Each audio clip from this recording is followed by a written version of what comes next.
এ বন্ধু খবর শুনছস? হ্যাঁ, কি খবর? কেউ মরছে নাহি? আরে কেউ মরে নাই, দেখতে দেখতে তো রোজা এসে গেল, আমি এই চিন্তা করতেছি। ও, এই কথা। এ খবর আমি রেখে কি করবো? যারা থাকার তারা ঠিকই এ খবর রাখবো। না, আমি একখান নিয়াত করছি বুঝলি, বয়স তো আর কম হইল না, এখন থেকে রোজা রাখা শুরু করে দিব। আমি খাস নিয়াত করে হালাছি, আমি থাকবো না। যা পারবো না তা কয়া লাভ নাই, আমার শরীরে পারে না। তাছাড়া এই দর তক কইলাম যে আমি রাখবো, কিন্তু রাখবার পারলাম না। খামাখা পাপ বাড়া এত লাভ নাই।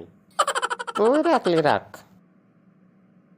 দেখ বন্ধু, আমরা একসাথে উঠি বসি, ব্যাগ কাম একসাথে করি। এখন তো অক্ষয় একলা একলা রোজা রাখলে নিজের কাছে বেইমান মনে হবো। তাছাড়া রোজার মধ্যে আমারও আবার গ্যাস্ট্রিকের সমস্যা বেশি হয় বুঝলি। আমারও তো সমস্যা ওই একটাই, গ্যাস্ট্রিক এ পরিমাণ বাইরে যায়, বিড়ি না খালি কমেই না। তাহলে তুই এক কাম কর, সন্ধ্যাবেলা বেহে গেলে ডাক দে, মিটিং টিটিং করা নাকবো, রোজার মাসটা আমরা কিবা করে পার করবো। শোন, ভালোই ভালোই রোজা থাকিস, এই রোজার 1 মাস করলে বাড়ির দিনের বেলা কোনো খাওয়া দাওয়া হবো না।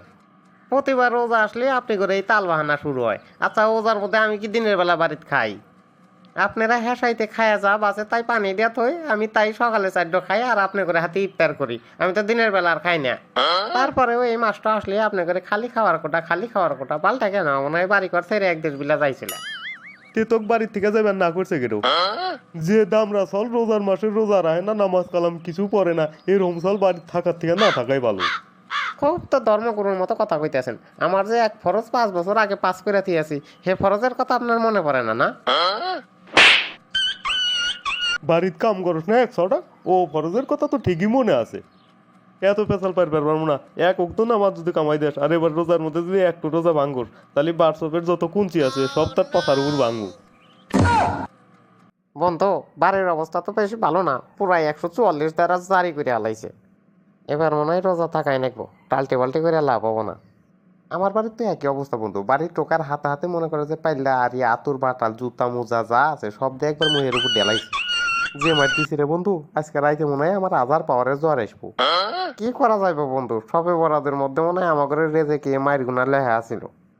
আচ্ছা বন্ধু, এক কাম করলি কে বয়, মনে কর আমরা হেসাইতে বেহের হাতে উঠে খাওয়া দাওয়া ঠিকই করবো, আবার বেলা 12টার সময় এসে দোকানে দেখছি পাই যায় বিড়ির তৃষ্ণা মিটামো। না রে, রোজা নিয়ে ফাইজলামি করা যাবো না, তাহলে মরার পরে ফেরেস্তারা পিঠে বেউস বানা হালাইব। আমার মনে হয় এত টাল্টি বাল্টি না করে রোজা রাখাই ভালো বরে বন্ধু। হ, তুই ঠিকই কইছস, রোজাও রাখলাম, সোয়াবও কামাইলাম, আবার ইমরা বিড়ি খাওয়া টেহাও বেঁচে গেল। দর্শক বন্ধুরা, ভিডিওটি ভালো লাগলে লাইক, কমেন্ট এবং শেয়ার করতে ভুল করবেন না। আর আমাদের পরবর্তী ভিডিও নিয়মিত দেখতে চাইলে চ্যানেলটি সাবস্ক্রাইব করুন। ধন্যবাদ।